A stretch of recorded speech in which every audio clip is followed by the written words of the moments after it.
This program outlines maintenance procedures for the ARO 1-inch EXP non-metallic diaphragm pump, model number PD10P-X-X.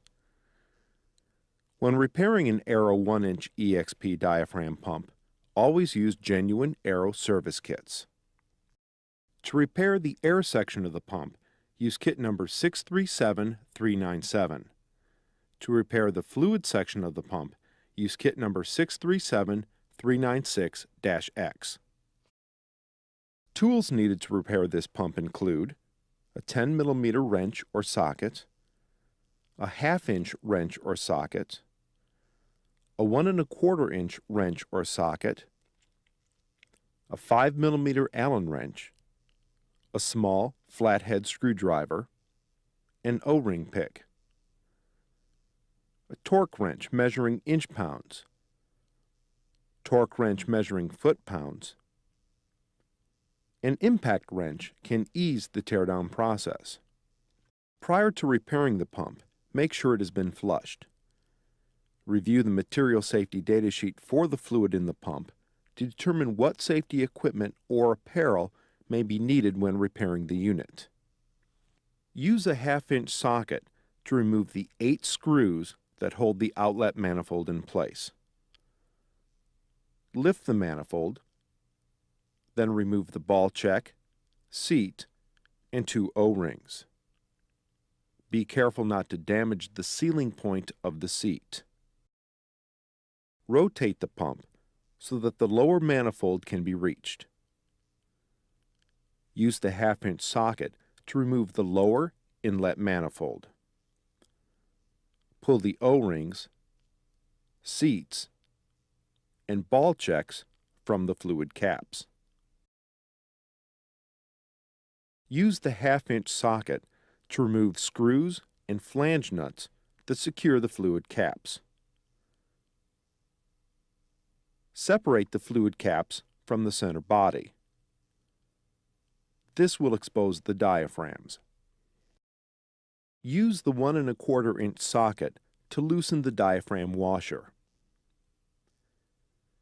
You can now remove the diaphragm and backup washer. Models with Teflon diaphragms will have a backup diaphragm. Pull the remaining diaphragm from the center body. Use the wrench flats on the connecting rod to assist in removing the remaining diaphragm. Use a 1/2 inch socket to loosen the nuts and screws that hold the air caps to the center body. Also remove the washers and O-rings. The O-rings may have to be taken out of the air caps. If the air caps have not already fallen free, separate one from the center body. Remove the track gasket and O-ring. Also remove the connecting rod bushing. Pull the U-cup from the air cap. Lift the second cap to remove the remaining track gasket, O-ring, and U-cup. At this time, you can also remove the 6 screws that remained in the air caps. This completes disassembly of the fluid section. Use a 5 mm Allen wrench to remove the air valve block from the center body. Now remove the quick dump checks and track gaskets from the center body.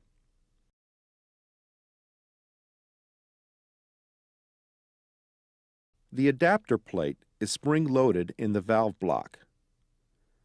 Use the small, flat blade screwdriver to carefully remove the adapter plate. Then remove the track gasket, valve plate, and valve insert. Use the 10 mm socket to loosen the nuts and screws that secure the valve block. Remove the screws and both end plates.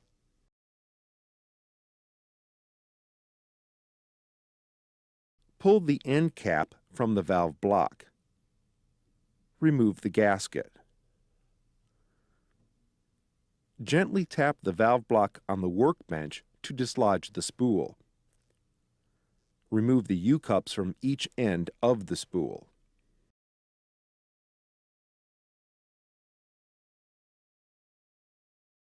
Stand the center body upright.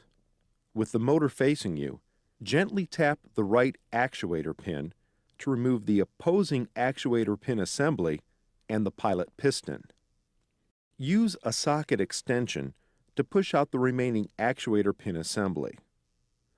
Push the actuator pin from the sleeve. Then remove both O-rings from the sleeve. Repeat the process for the remaining actuator pin assembly. Use a socket extension to push out the pilot sleeve. Remove the O-ring from the outer diameter of the sleeve. Also remove the remaining O-ring from the center body. This completes disassembly of the pump. Clean all components prior to reassembly. Use ARO service kits when repairing the pump. Apply Lubriplate FML2 grease to the O-rings and U-cups prior to reassembly.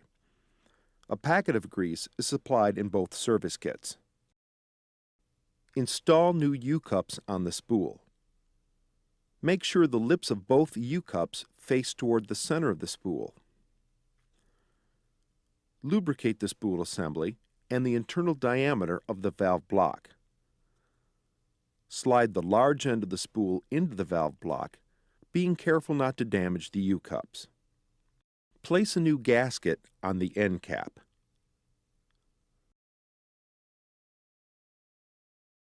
Secure the end cap to the valve block using the end plates, screws, and nuts.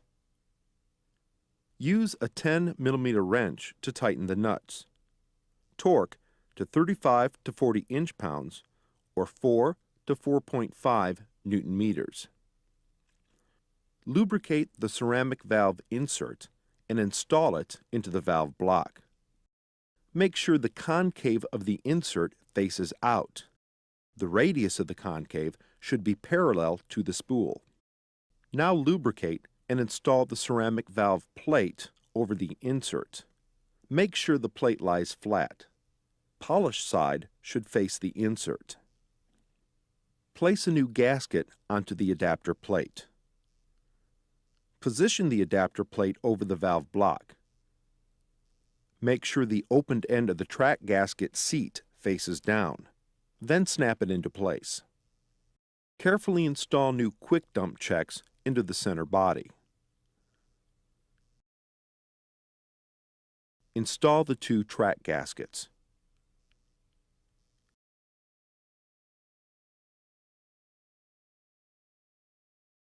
Then attach the valve block to the center body using the 6 screws and a 5 mm Allen wrench.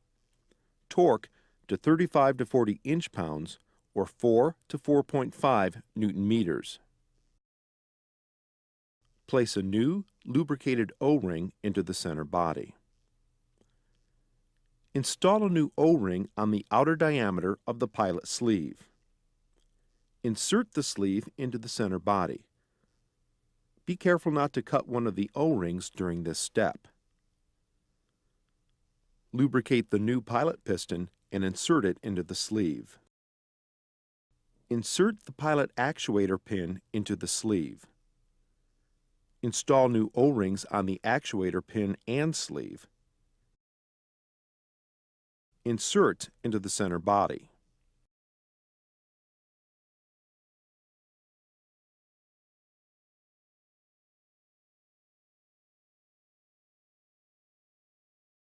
Place both of the air caps face down on the workbench.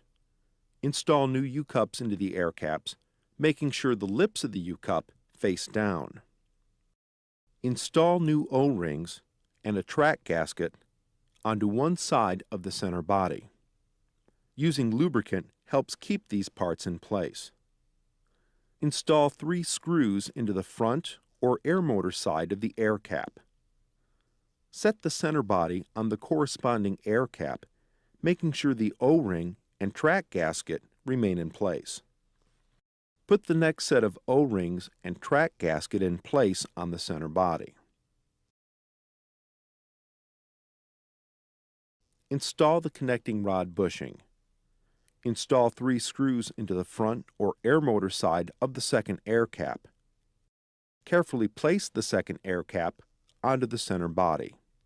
Place a new washer and O-ring onto one of the screws. Carefully insert it into the air cap and through the center body. Attach an O-ring, washer, and nut to the screw. Tighten enough to hold the air caps and center body together.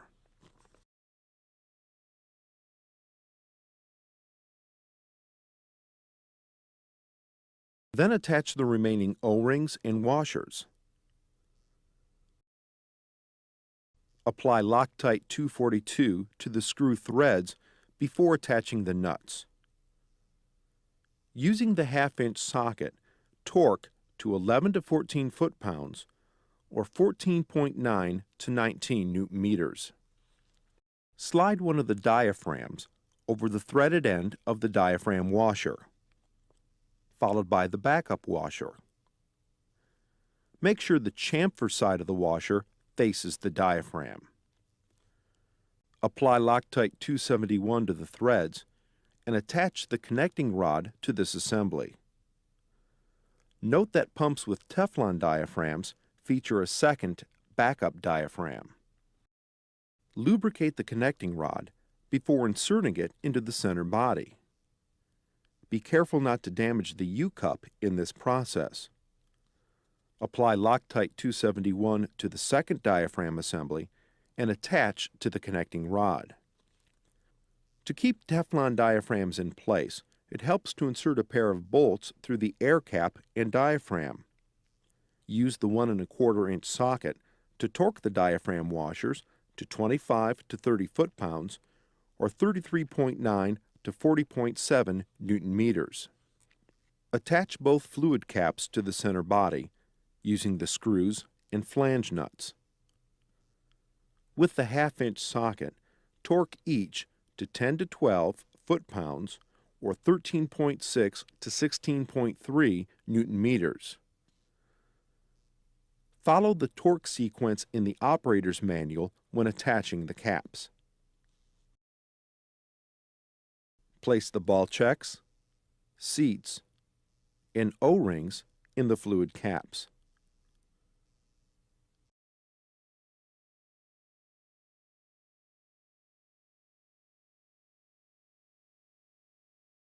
Attach the lower inlet manifold.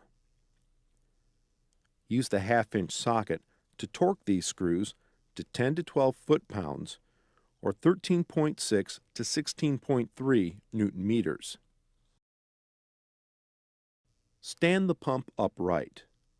Place new O-rings, seats, and ball checks into the top outlet manifold.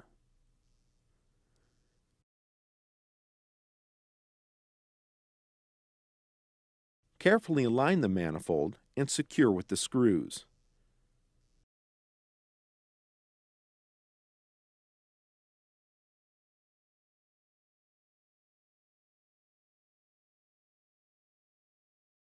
Be careful not to damage the O-rings. Use the 1/2-inch socket to torque these screws to 10 to 12 foot-pounds or 13.6 to 16.3 Newton-meters. This completes disassembly and reassembly procedures for the Ingersoll Rand ARO 1-inch EXP non-metallic diaphragm pump.